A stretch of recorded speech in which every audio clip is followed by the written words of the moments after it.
देखो फिर इसमें नेक्स्ट और लास्ट टॉपिक है हमारा हिस्टेरेसिस कर्व।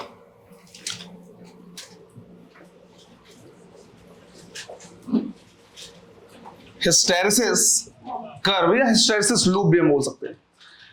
जो हिस्टेरेसिस टर्म है इसका सीधा सीधा मीनिंग होता है लैगिंग बिहाइंड, राइट, पीछे छोड़ जाना। कौन है जो पीछे छोड़ जा रहा है, किसके पीछे छोड़ जा रहा है, वो हम क्या करेंगे अभी देखेंगे, है ना। तो लैगिंग बिहाइंड, सबसे पहले हम यहां पे क्या कर रहे हैं, देख रहे हैं कि लेट से हमने यहां पे क्या ले लिया है, एक सोलेनॉइड लिया हुआ है और सोलेनॉइड में किसी भी टाइप का कोई करंट फ्लो नहीं हो रहा। अगर कोई करंट फ्लो नहीं हो रहा मतलब इसके अंदर में कोई मैग्नेटिक फील्ड नहीं है। और इसके अंदर में हमने क्या किया है, एक कोर इंसर्ट किया हुआ है और जो कोर है वो भी शुरू में क्या है, कंप्लीटली डीमैग्नेटाइज है। तो इसके मैग्नेटाइजेशन की वजह से जो मैग्नेटिक फील्ड होगा वो भी कितना होगा, जीरो होगा। अब इसी के लिए हम क्या कर रहे हैं, यहां पे ग्राफ बना रहे हैं। ग्राफ किसके वजह बना रहे हैं, एक तरफ हम करंट धीरे धीरे क्या करेंगे, बढ़ाएंगे तो इसकी H की वैल्यू बढ़ती जाएगी, H = Ni होता है, और उसके साथ साथ ये भी मैग्नेटाइज होता जाएगा तो इसका खुद का मैग्नेटिक फील्ड भी बढ़ता जाएगा। इन दोनों के बीच में हम क्या करते हैं, ग्राफ बनाते हैं। पहले ग्राफ बना देना कि किस टाइप का इसका कर्व होता है वो हम समझते हैं। ये जो ग्राफ है वो है H वर्सेस Bi का, है ना। इसका मैग्नेटिक फील्ड जो है वो, ये जो हमें ग्राफ क्या करता है, मिलता है वो कुछ इस तरह का मिलेगा, ऐसे। इसमें कुछ चीजों का क्या करना है, ध्यान रखना है कि ये वाला जो पॉइंट है ये पैरेलल हो जाना चाहिए एक्स एक्सिस के। ये वाला जो पॉइंट है वो इस पॉइंट से थोड़ा सा नीचे होना चाहिए। बिल्कुल उसी तरह से ये वाला जो पॉइंट है बाद में ऐसा होना चाहिए जैसे ये पैरेलल हो जाए इसके एक्स एक्सिस से, और ये वाला जो पॉइंट है इसके कंपैरिजन में थोड़ा सा क्या होना चाहिए, ऊपर होना चाहिए। लेट्स से मैंने बोला ये O है, ये A B C D E और ये लिख दिया F। इसका जो एरो होगा वो इस तरह से, मतलब ऐसे क्या हो रहा है, कर्व हो रहा है, इस तरह से हो रहा है। अब ये ग्राफ जो है, ये कर्व है, कैसे आया है, क्या इंडिकेट कर रहा है, वो हमें क्या करना है, जानना है। इसमें हर एक स्टेप को हम क्या कर रहे हैं, समझ रहे हैं, हर एक स्टेप को देख रहे हैं। तो यहां से मैं क्या कर रहा, पॉइंट वाइज लिख दे रहा। सबसे पहले हम बात कर रहे हैं एट पॉइंट O की। पॉइंट O की अगर हम क्या करें, बात करें तो H भी 0 है और Bi भी 0 है। इसका मतलब है कि इस सोलेनॉइड में कोई करंट फ्लो नहीं हो रहा, तो इसकी वजह से मैग्नेटाइजिंग इंटेंसिटी कितना है, 0, और ये भी क्या है, कंप्लीटली डीमैग्नेटाइज है, तो उसका खुद का कोई मैग्नेटिक फील्ड नहीं है। तो पॉइंट O है जहां पे I क्या है, 0 है, जिसकी वजह से H भी 0 है और साथ ही साथ जो Bi है वो 0 है। ऐसा क्यों?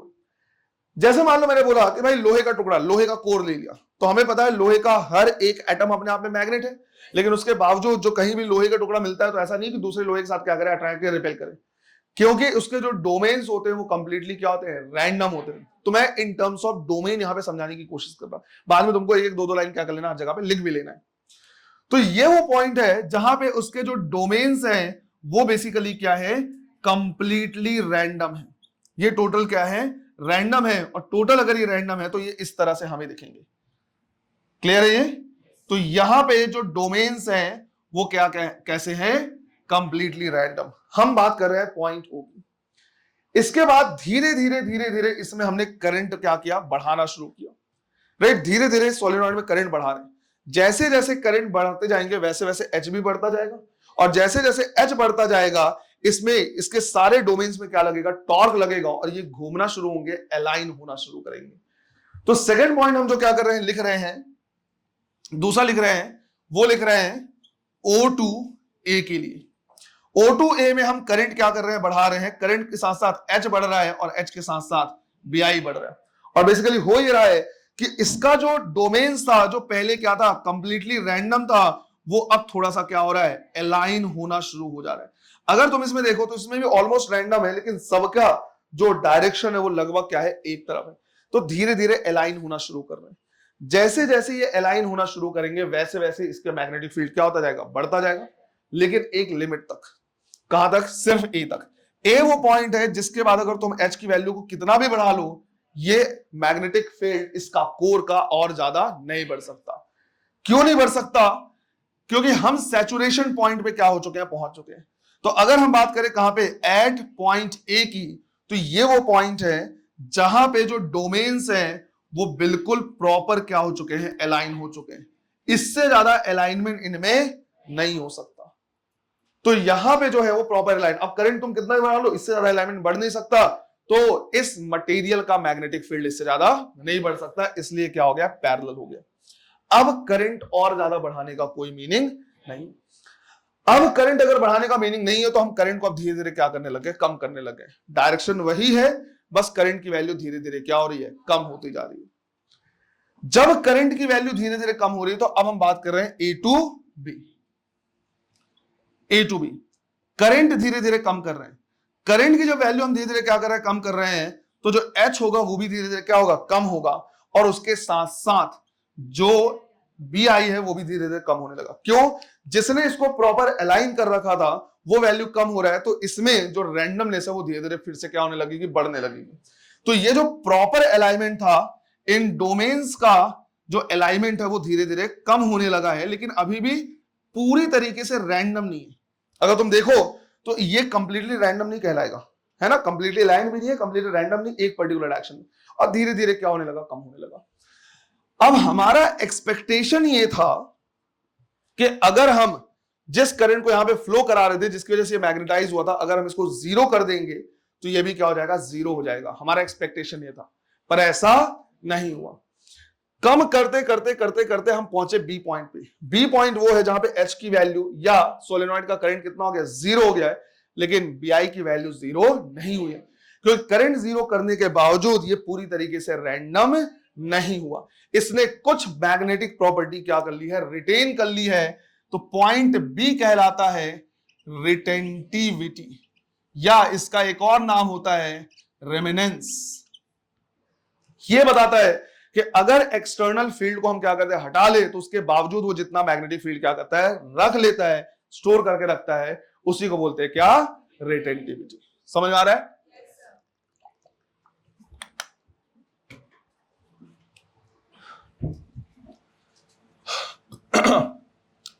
तो अगर हम बात करेंगे किसकी, पॉइंट बी की, तो करंट क्या है, जीरो, एच की वैल्यू जीरो है, लेकिन बीआई जीरो नहीं है, क्योंकि यहां पे जो डोमेन्स को पूरी तरीके से रैंडम हो जाना चाहिए था वो रैंडम हुए तो हैं, लेकिन कंप्लीटली नहीं।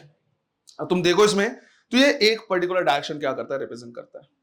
फिर हमने सोचा कि यार मुझे इसको क्या करना है, पूरी तरीके से रैंडम करना है। तो पूरी तरीके से रैंडम करने के लिए हमने करंट के डायरेक्शन क्या कर दिया, रिवर्स कर दिया। जो करंट पहले ऐसे फ्लो हो रहा था उसके डायरेक्शन को हमने क्या कर दिया, रिवर्स कर दिया, अपोजिट डायरेक्शन में। तो इसके बाद जो डायरेक्शन है वो क्या हो गया, चेंज हो गया।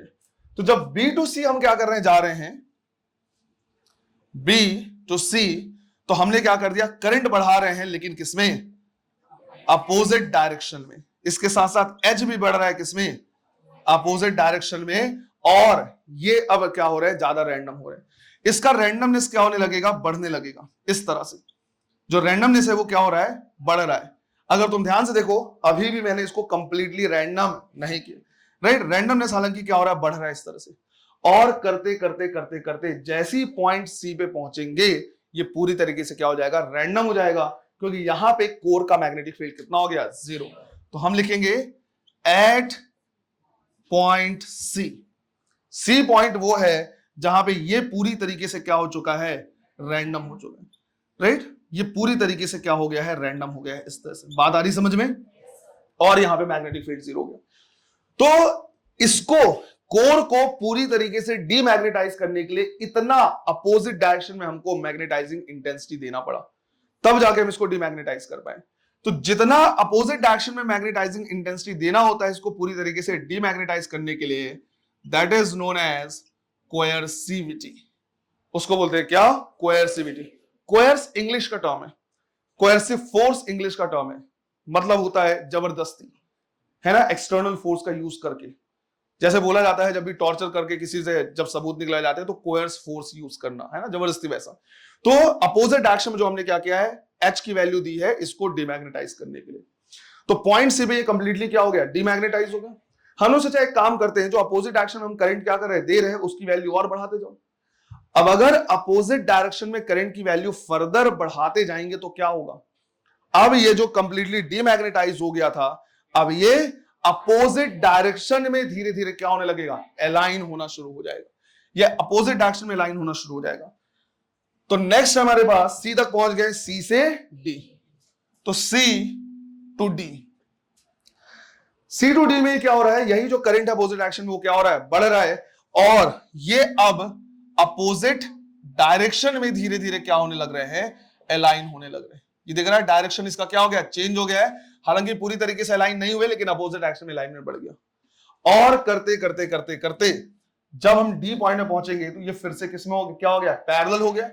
तो एट पॉइंट डी क्या हुआ है, एट पॉइंट डी क्या हुआ है, ये जो डोमेन्स हैं वो कंप्लीटली अलाइन हो चुके हैं, लेकिन किसमें, अपोजिट डायरेक्शन में, पूरे परफेक्टली अलाइन हो गए हैं, किसमें, अपोजिट डायरेक्शन में। क्या इससे ज्यादा और अलाइनमेंट हो सकता है अब, नहीं, इसलिए ये कर्व क्या हो गया, पैरेलल हो गया किसके, एच के। अब बीआई की वैल्यू और नहीं बढ़ सकती, तुम अपोजिट डायरेक्शन में करंट कितना भी बढ़ाते जाओ। फिर से उसके बाद कहानी रिपीट होने लग रही है, उसी वैल्यू को धीरे धीरे फिर से हम क्या करने लग रहे हैं, कम करने लग रहे हैं, करंट की वैल्यू को कम करने लग रहा है, तो उसका अलाइनमेंट धीरे धीरे क्या होने लगेगा, कम होने लगेगा। और यहां पे आते आते हमको लग रहा है, यहां पे सॉरी यहां से आ रहे हैं, हमको लग रहा है कि जब हमने क्या कर दिया, एच की वैल्यू को जीरो कर दिया तो बीआई भी जीरो हो जाएगा, पर ऐसा नहीं हुआ। इतनी वैल्यू इसने क्या कर ली, रिटेन कर ली। तो ये पॉइंट भी जो होगा, या ये वैल्यू जो होगी, क्या कहलाएगी, रिटेंटिविटी। फिर इसके बाद जो ओरिजिनल डायरेक्शन था, क्योंकि अभी हमने बीच में चेंज किया, ओरिजिनल डायरेक्शन में करंट फ्लो कराना शुरू करेंगे तो धीरे धीरे उसको क्या करेगा, डिमैग्नेटाइज करेगा, कंप्लीटली रैंडम करेगा, और यहां पे जाके बीआई की वैल्यू फिर से क्या हो जाएगी, जीरो हो जाएगी। फिर इस पॉइंट को क्या बोलेंगे, कोएर्सिविटी। और इसके बाद वही कहानी रिपीट होगी। एक सवाल जो इसमें आता है वो ये, ओ से ए वाला पाथ दोबारा नहीं मिलेगा, सिर्फ और सिर्फ पहली बार मिलेगा, और बाद में हम इस लूप में क्या करते रहेंगे, घूमते रहेंगे। क्या लैग हो रहा है, पहले जब हम क्या कर रहे हैं, इसकी वैल्यू को जीरो कर रहे हैं, एच की वैल्यू जीरो, उसके बाद इसकी वैल्यू जीरो हो रही, फिर इसकी वैल्यू मैक्सिमम हो रही है, उसके बाद बीआई की वैल्यू मैक्सिमम हो रही है, तो एक दूसरे के पीछे है, इसलिए कहता है क्या, लैगिंग बिहाइंड। समझ में आया ये? अब मुझे तुम पे क्या है, भरोसा है कि अगर तुमने भी सिर्फ और सिर्फ इतना डायग्राम बनाया तो तुम टॉप कर जाओगे। मैं नहीं चाहता तुम टॉप कर जाओ, तो दो दो लाइन हर जगह पे क्या करना है, लिख लेना। क्लियर है ना पॉइंट? अगर तुमने भी इतना लिखा तो बेटा 2 दिन में भूल जाओगे तुम। ये मैं इसलिए कह रहा हूं क्योंकि आज फिर से तुम सुनने वाले थे, जब मैंने इलेक्ट्रोस्टैटिक टिल्टिंग बोला था, रिस्पॉन्स आया नहीं था। वो पॉइंट था जहां से 2 क्वेश्चन तुम्हारे गायब हो गए हैं आज। हाँ, बता दे रहा मैं सीधा, वो रिस्पॉन्स सिर्फ 2-4 लोगों से आया है। कई लोग तो इसमें ऐसे है ना कि तो बेटा ढंग है, 2-4 लोग आंसर दे रहे हैं इसलिए तुम बचे हुए, नहीं तो ना जाने कितना टॉपिक मैं वो कर दूं।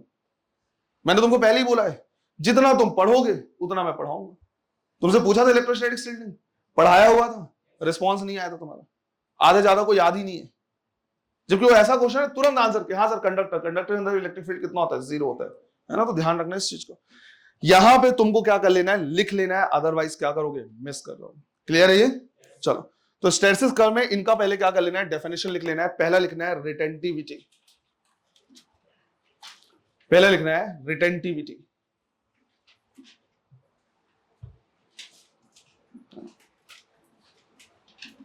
इसमें लिखना है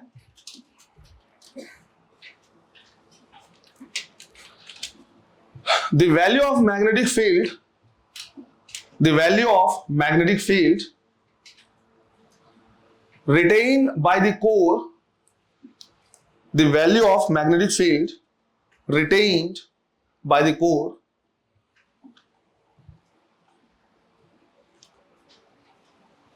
even after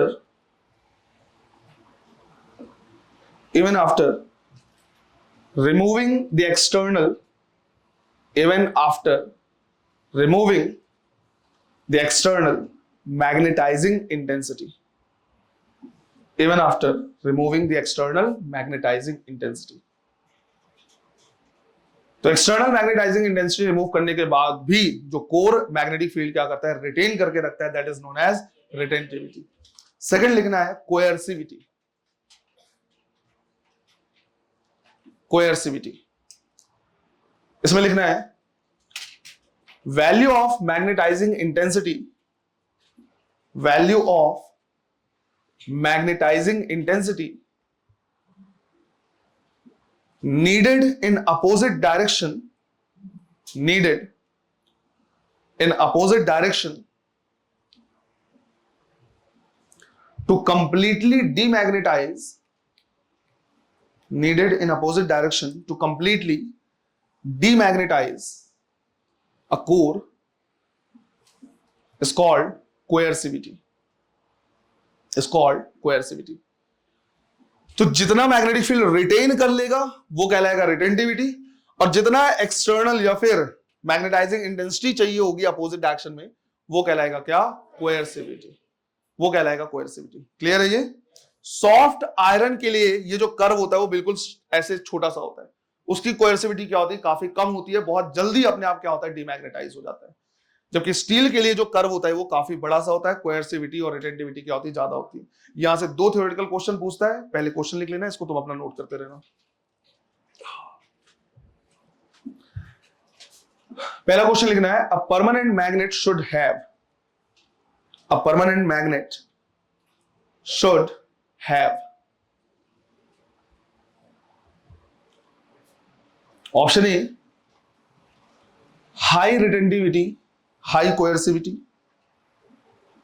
high retentivity and high coercivity.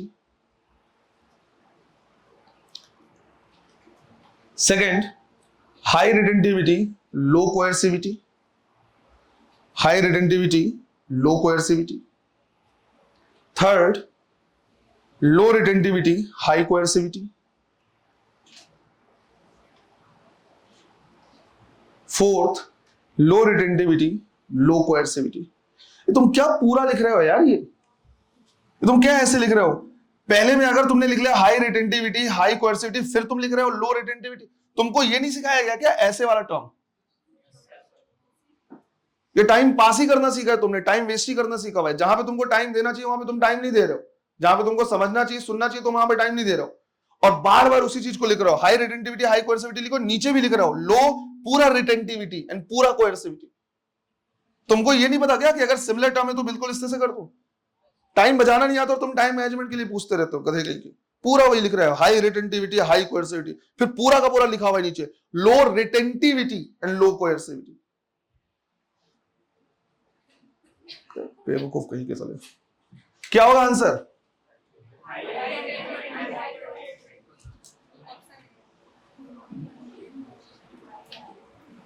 कितने कह रहे ऑप्शन ए? अब नहीं बोलेंगे। कितने कह रहे ऑप्शन ए? कितने कह रहे option B, high retentivity, low coercivity? Very good, बढ़िया। कितने कह रहे लो, third option low retentivity, high coercivity? Fourth low retentivity, low coercivity. हाँ भैया, लो कोएर्सिविटी क्यों? सेकंड ऑप्शन कैसे? किसका डायरेक्शन चेंज होगा? कोएर्सिविटी का मतलब क्या है? कोएर्सिविटी का मीनिंग क्या है? जो रिटेन कर रहा है, उठा कर मारूंगा, मर जाएगा यहीं पे। कंप्लीटली मतलब अपना जो अलाइनमेंट एक ले चुका था पहले, वो वापस से पूरा रैंडम नहीं हो रहा है, फिर रैंडम करने के लिए फिर जो एक्स्ट्रा लगेगा। फिर से बोल, कोएर्सिविटी का मतलब क्या है? कोएर्सिविटी का मीनिंग क्या है? जब पहले हमने उसे या कौन बताएगा सिंपल लैंग्वेज में कोएर्सिविटी का मीनिंग क्या है? बताओ करूं, अभी डेफिनेशन लिखवाया मैंने तुमको। क्या बेटा? लूज हो जाएगा? कैसे लूज हो जाएगा? ना सही। कितना एक्सटर्नल फील्ड चाहिए किसी भी मैग्नेट को डीमैग्नेटाइज करने के लिए? कम फील्ड चाहिए होगा तो कम कोएर्सिविटी कहलाएगा, ज्यादा फील्ड चाहिए होगा तो ज्यादा कोएर्सिविटी। अब परमानेंट मैग्नेट का मतलब क्या है? परमानेंट, बना दिया तो बना रहे। तो अगर जब उसको बना रहे हैं तो पहली चीज तो रिटेंटिविटी ज्यादा होनी चाहिए। बनाते समय अगर हमने फील्ड अप्लाई किया है और हम ये कर रहे हैं कि फील्ड हटा दिए, तो भी हम चाहते हैं कि फील्ड हटाने के बावजूद ये अपना मैग्नेटिक फील्ड क्या करे? रिटेन करके रखे। तो रिटेंटिविटी क्या होनी चाहिए? ज्यादा होनी चाहिए। जितनी ज्यादा रिटेंटिविटी होगी उतना अपना मैग्नेटिक फील्ड रिटेन करेगा। दूसरा, ऐसा भी नहीं होना चाहिए कि किसी दूसरे फील्ड के अपोजिट में रख दे और तुरंत डिमैग्नेटाइज हो जाए। तो कोएर्सिविटी भी क्या होनी चाहिए? ज्यादा होनी चाहिए। मतलब इसको डिमैग्नेटाइज करना आसान ना रहे। अगर डिमैग्नेटाइज करना है तो बहुत ज्यादा जब एक्सटर्नल फील्ड रहेगा तब हो सकता है डिमैग्नेटाइज करे, अदरवाइज ना करे। ऐसा हो कि परमानेंट मैग्नेट बनाया और गलती से हमने क्या किया? अर्थ के मैग्नेटिक फील्ड के अपोजिट में रख दिया। अर्थ का मैग्नेटिक फील्ड इतना वीक है, उसके बावजूद उसको डिमैग्नेटाइज कर दिया। क्यों? कोएर्सिविटी कम था। क्या मतलब हुआ?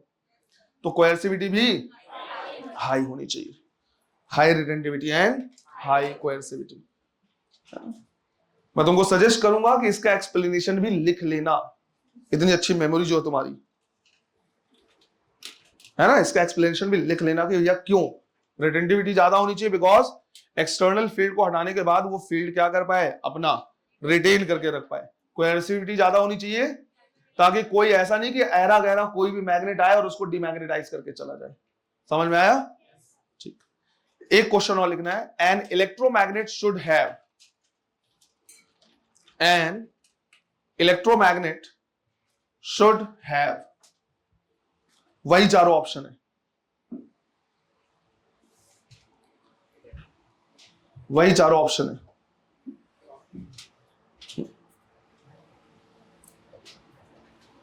अब क्या होगा, इलेक्ट्रोमैग्नेट क्या होते हैं, जो जब तक करंट फ्लो कराए तब तक मैग्नेट की तरह बिहेव करे, और जैसे ही करंट का फ्लो बंद करा दे मैग्नेट की तरह बिहेव ना करे। याद करो 7th या 8th क्लास में वो तो होता, बेल का एग्जांपल था इलेक्ट्रोमैग्नेट में, है ना। एक बड़ा सा वो क्या बोलते हैं, स्फीयर रखा होता है, एक आयरन उसमें कॉइल के बीच में रखते होते हैं, जैसे ही मैग्नेट की तरह बिहेव करता है जाके टकराता है ना। फिर एक स्प्रिंग लगा होता है, जैसे ही बंद करते हैं वो स्प्रिंग वापस खींच लेता है। तो है ना, बेल का एग्जांपल था, मुझे याद आ रहा है 8th क्लास के साइंस प्रोजेक्ट में, साइंस में था। तो इलेक्ट्रोमैग्नेट ऐसा मैग्नेट है जब तक करंट फ्लो तभी तक मैग्नेट की तरह बिहेव करे, और जैसे ही इसको वो करे करंट फ्लो कराना बंद करे फिर मैग्नेट की तरह बिहेव ना करे। तो इसके लिए प्रॉपर्टी क्या होनी चाहिए, low retentivity as well as low coercivity. पहली चीज तो ऐसा है कि रिटेंटिविटी नहीं होनी चाहिए, ना के बराबर होनी चाहिए, करंट फ्लो कराना बंद करे खुद से डीमैग्नेटाइज हो जाए, और अगर इनकेस हो भी जाए तो बहुत ज्यादा उसको हमें मेहनत ना करनी पड़े डीमैग्नेटाइज करने के लिए। तो कोएर्सिविटी भी क्या होनी चाहिए, कम। तो low retentivity and low coercivity. Clear है ये हमारा पूरा का पूरा क्या, परमानेंट मैग्नेट। कल से हम शुरू करेंगे इलेक्ट्रोमैग्नेटिक इंडक्शन। चलो, थैंक यू।